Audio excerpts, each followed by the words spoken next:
Welcome back to the Sustainable Creator Podcast. Today, we are going to chat about ecosystems inside of your business. This is something that has been coming up a lot in our coaching conversations lately. Multiple coaching clients are working on building their own ecosystems in their businesses. It's also coming up with a lot of our members inside of the Breakroom. So we wanted to dedicate a portion of time to be able to just talk about it with you if you are in the same boat. So we'll get to everything we're going to cover in just a second. But before we get into all things ecosystem, I want to give you a quick shameless plug that we have a couple spots open for one-on-one coaching. We're right at the beginning of Q3, which is kind of wild to say. And so this is such a great time to be able to work on those parts of your business that you want to be a well-oiled machine, whether it be your ecosystem, your content strategy, your sales processes, your long-term vision, and how you are prioritizing different action steps to make that happen, etc. We have an 8-part framework we work with all of our one-on-one coaching clients. Those are just 4 of the parts. So if you would like more details on our one-on-one coaching, you can click the link in the description to learn more and schedule a chemistry call. And we can always chat more on whether it's a good fit for you or not. So that said, let's talk about ecosystems today. So if you started listening to this and you have no idea about it, what an ecosystem is, this is the right place. So we've kind of broken this into 3 parts. What it is, how we've done it in the past, and how you can build your own. And so if we kind of start big picture here, one of my favorite examples of an ecosystem, partly just because I listened to a 4-hour podcast on it, is Disney. Like, they have done a really good job of building an ecosystem, or some people call it a flywheel, where the different parts of their business work together. And so if you think about Disney, the animation built the intellectual property for people. Most people grew up in America. They have fond memories of Cinderella or Snow White or any of those that are like storied animation brands that have built the IP for Disney. That then drives into, there's Disney Channel that kids grew up watching. There's parks and resorts where people have in-person experiences and build those emotions, and they also possibly invest in those once a year for decades. And then there's consumer packaged goods, or merch, as creators like to say. And that's the things that you now buy them and you put them in your home, and you can buy those frequently all the time. Hats, clothes, stuffed animals, all sorts of things. And all of those feed back into itself of, once you are in the Disney ecosystem, they have found a way to match a price point and an offer for you when you want to buy something. And it's just a really profitable business. And so if I move into roughly like the next part here, like, what is the definition of an ecosystem? An ecosystem is a way of mapping multiple content and offers together in a way that provides more value for your customers, but increasing their lifetime value for your business as well. Because the more ways and price points you can serve your customers, the more they're going to spend with you. Yeah, the thing with an ecosystem is it gives both you and your clients options, but all of those options need to work together. It needs to make sense. So some goals that I can see in having an ecosystem, like part of what makes it so valuable for you and your clientele, is you do have those multiple levels, entry points, if you will, that people can enter. You might have a micro offer, a flagship offer, and upsell. We'll get to all of that in just a moment. But you've got different entry points depending on what stage of business that they're at. But you also have a funnel. So you could have long-term repeatable customers who want to flow through different services that you offer. And so everything works together seamlessly. The key is just finding the ways that it works really well for you. We're going to get into some examples of what this can look like based on our own experiences, because we've built and run multiple businesses over the past, I don't know how many years. And we're going to give you examples of what that looked like in a few of those. I think a great example of this that I think about a lot, because I pay for this every month, is like multiple entry points for Apple. Is you can buy a Pro, you can buy a regular iPhone, or you can buy, like, I think it was an SE for a while, like a cheap iPhone. Like, there's many ways that you can, and they've kind of tiered that out of an upgrade cycle every 2 or 3 years. So you're going to spend like around $1,000 every 2 or 3 years. But then there's also like iCloud is an ongoing thing, or fitness is an ongoing thing. And maybe every 5 years you buy a Mac. And if you're the one in 1,000 people that buys a VR thing from Apple, there's also like a $3,500 thing. And so there's different price points you can enter the ecosystem, but also keep buying in the system and then re-upping every certain time period. Mm-hmm. So I now am getting value, but I'm also reinvesting and paying them on a consistent basis as a customer. So here's a couple of ways it has looked like for us. And then I do have at least one example of how it's looked like for someone else. So you guys will have options to choose from. With any of this, take what works for you or what you want to experiment, try it, leave anything that doesn't feel aligned with your business, your clientele, etc. Right? Like you guys are super smart. Think about your clientele and filter all of this through that lens. So like I mentioned before, we've run a few different businesses. We've lived a lot of different lives over the past decade. Currently, the business that we run is business coaching, and we have a membership called the Breakroom. So our ecosystem right now looks like we have the Breakroom, which is our membership. That's our one-to-many offer. That can funnel into one-on-one coaching. It may or it may not. For some members, it has.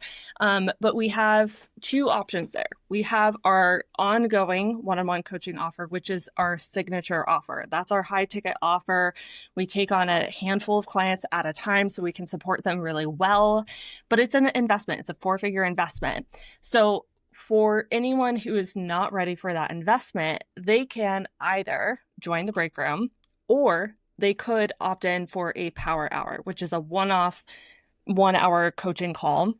And that's the downsell, or it could be an add-on for the Breakroom. So like there's a lot of different ways that we can funnel all these pieces together and make them work really well together. And even though we've only had the Breakroom for like 7 months, we've seen people move all directions in this ecosystem. Like they've upgraded, they've downgraded, they've started at one entry point and moved to a different one. And back to that of like, we've made options for the next purchase with us by having options based on where people are in their business. Yeah. Now, if we go back in time, way back to our photo days, we'll give you 2 examples depending on 2 different photo eras. One is the branding photography era that we were in. That looked like, obviously we had branding sessions. People would come to us through that. That was the flagship offer at the time. And then they had the option to upsell to a content strategy call, ways that we would coach them through how they could use their content well and have a strategy that worked for them. We also had digital products like a photo shoot planning guide. We had photo packs. We also had coaching. And so we would have some photo clients that would actually funnel into long-term coaching clients. And so we had all these different options. It was a mix of low ticket and high ticket offer with a couple in between that gave people different options depending on what they were looking for, what stage of business they were at. And that can be really helpful because for some people who, in this instance, were not ready for a branding photo session at the time, but they wanted to know how we approached it, maybe they would get the photo shoot planning guide and then they saw our process. And then maybe they would come hire us later.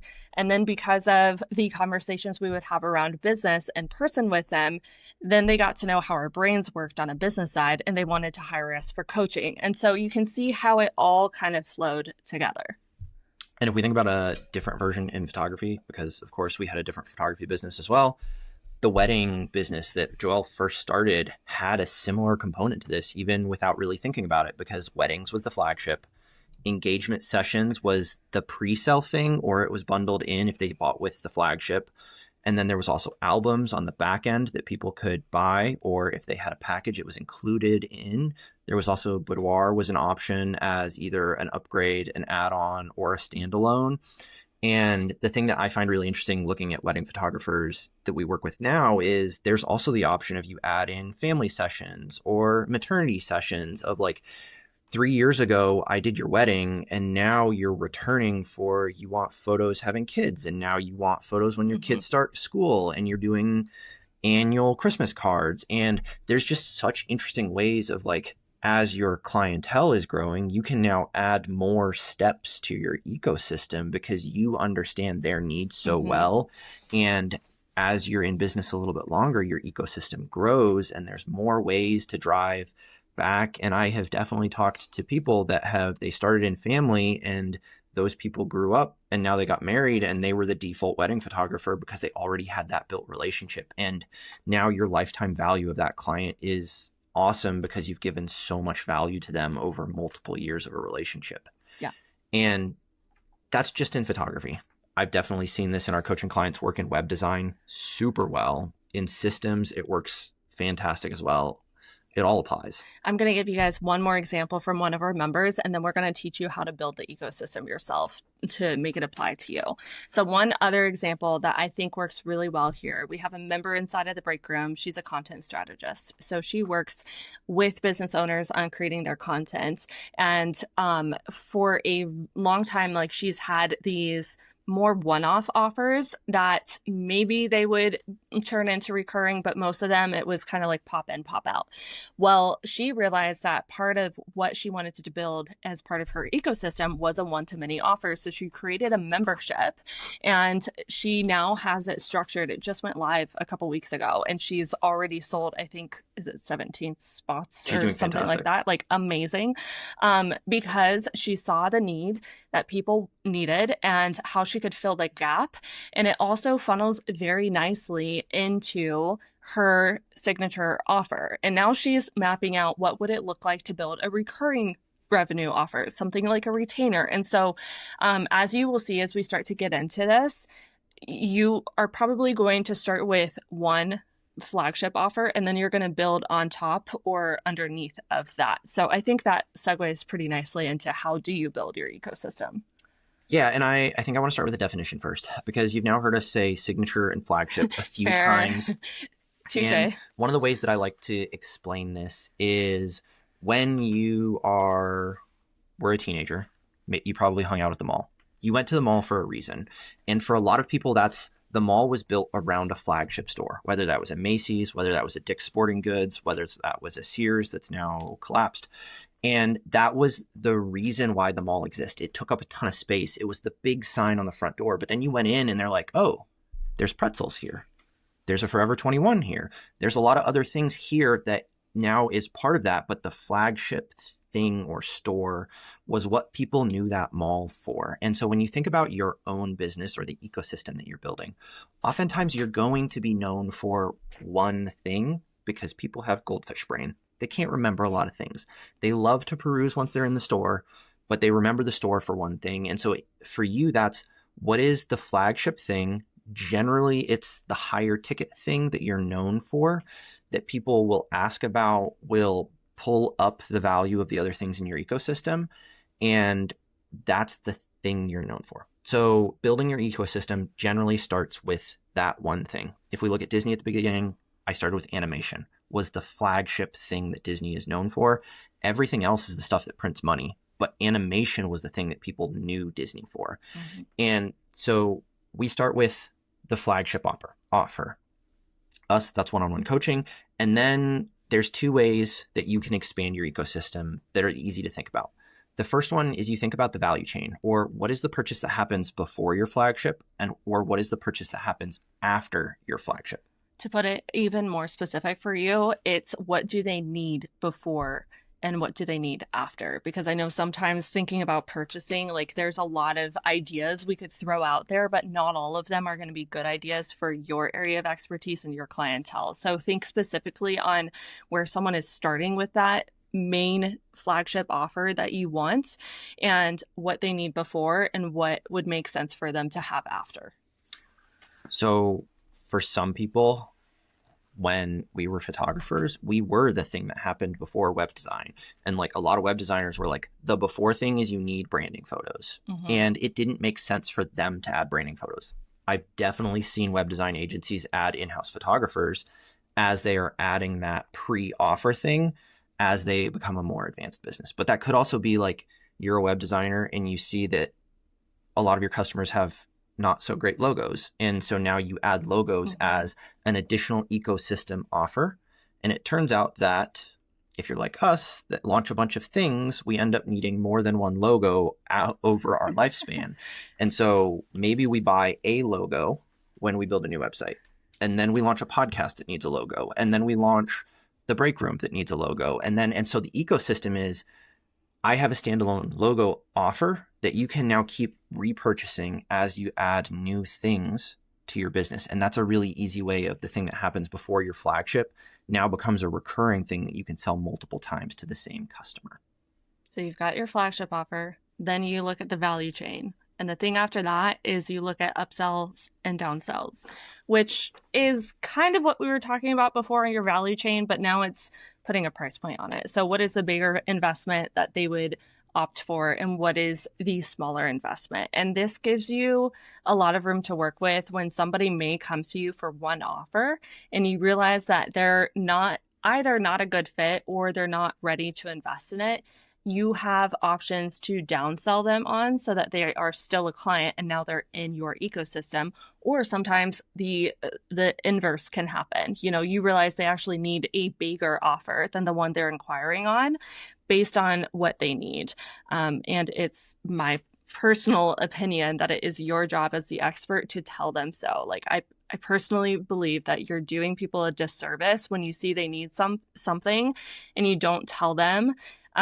Even if it's a bigger investment, like they can say no. It's okay if they say no. But oftentimes more people will say yes and respect you even more when you are honest with them on like, hey, based on everything you're telling me right now, I know you originally inquired for this offer, but this offer right here is actually the one that fits what you're looking for. So I think making this tangible, if I think about photography days, if you have a photo package for branding that is, this is a 2-hour session that is perfect for 30 days worth of social content for people that are posting 3 to 5 times a week. And so like you've scoped it in, this is really good. And you have someone come to you of like, what if I want a quarter of content? That's the more expensive thing. Like you need a bigger session. And so now the upsell is 2 hours is not a great fit for you. You should be doing 4 or 6 hours if you're looking for this type of thing. And that's a lot more money. But for the right person, the upsell is a fantastic thing. The downsell is, I'm just making a brochure and I need a couple like detail photos.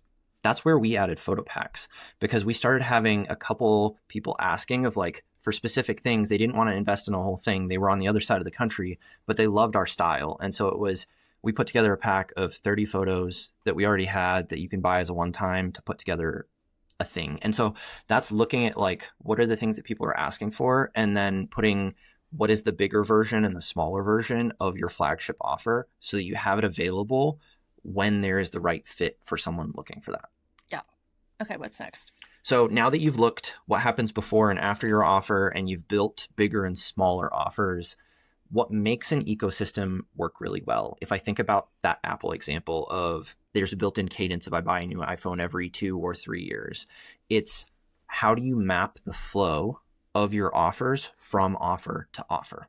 And so maybe that could be you build into your like offboarding process from your flagship offer. Here's 2 ways that I support people at your point in time. So if you're a web designer, this is, I built your website and launched. I have a retainer for SEO and blogging that is a monthly ongoing support that can help you. Or this could be quarterly edits to help you apply things because you're a business owner and you change things and your website needs to be updated. And that's a normal thing.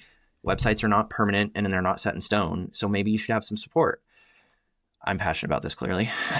And I think the other thing is when you're mapping this, how do you have another offer if someone is not a good fit for the flagship? If they've gone through the whole sales process, you've gone onto a call, you've done discovery, and then there's like a little thing that it just doesn't fit. That is where the upsells and downsells fit in really well. Instead of saying, oh, well, maybe next time I'll follow up in a long time. It's, if this didn't fit well for you, have you thought about this one? And so now you're just like presenting another entry point to them where you know you can still solve their problem, but maybe it's a better fit because you know that this is a better one than that one. And really the goal here is to serve people at the point that they are ready to, and then give them the next thing that you know they're going to need before they know they need it. Yeah. So the way this looks like for us right now is a lot of our one-on-one coaching clients, if they are doing a 3-month container with us, they will have an offboarding point. Yep. And so if they choose not to continue because they've gotten what they need, amazing, they can join the Breakroom and continue to have access to even more resources and, our brains in a way that is more congruent. Is that the word I'm looking for? I don't know. It fits aligned. more aligned with what they need in that season. Another version of this is also like, would you like a 30 or a 60-minute call just to check in and make sure that things are still going smoothly? And that's where a power hour could fit into that offboarding process as well. Yeah. So, the other thing I want to just throw out here is this also works with coming back to past clients later. So just because you worked with someone once, you technically offboarded them. Let's say you offered them a different offer to onboard into, and they decided it wasn't what they needed right then. Keep them on your lead list and circle back a month later, 2 months later, and keep up with them too. Like, pay attention to what they're posting about, what they're up to, engage with them, maintain that client relationship, because people will come back and want to work with you. It's oftentimes a matter of timing. And so when you maintain that relationship and you follow back up, even if they've already worked with you, you never know. Like, they may need to work with you again in either the same or different capacity. This also applies if you realize there's a gap in the market for an entirely new offer you want to develop. Okay, now those people become market research clients, or not clients, but you can do market research with those people and get their 2 cents on what they would like out of the offer, what they would not use, what ideas they have, etc. And then that could also funnel into either they become a client again, or they know people who would want to be a client. So there's so much room for possibility here. The possibilities are endless. And I know that we just covered a lot. So let's recap it for you. So what is an ecosystem? It's a way of mapping out multiple ways for people to work with you and the next thing for people to work with you so that they are recurring with you and you're providing ongoing value, even if they're one-off offers. Ways that you can do this is we talked through one for coaching. We talked through one for branding photography, wedding photography. We also kind of touched on one for web designers. And then for you, if you're thinking about building it, where do you start? Look at the flagship offer that you have, and then think about what happens before or after your offer that you can add as sub offers. And then think about what is the bigger version and the smaller version of what you currently offer for people that the current size doesn't fit well. And then the last part is mapping what happens after they work with you so that it's built into the offboarding process of recommending the next thing. Even if they don't purchase immediately, it's planting the idea in their head and giving you an opportunity to follow up in 30, 60, or 90 days of, are you ready for the next step inside of the ecosystem? Now, I know that all of this could feel like a lot, and if you don't want to be the one doing this yourself, if you would like someone to do it with you, that is exactly what we do with our coaching clients. So again, that link is in the description. If you want to find out more details on our coaching packages, hop on a chemistry call. We can answer any questions you have, all that jazz. But I want to give you a quick overview of what that can look like, because if you are sitting there and you're thinking, okay, this is great information, but I need someone to help me apply it to my own business. What that tangibly looks like for us is when we onboard new coaching clients, we send you a onboarding assessment, and it's not like a small assessment, and not in a daunting way, but in a like, we really want to understand your business and where you're currently at and where you want to go so that we can be as intentional as possible in helping you get there. So we will start by sending you that onboarding assessment. You're going to tell us all kinds of stuff, including your current marketing strategy, your current offers, what your vision is long-term, and a few other things.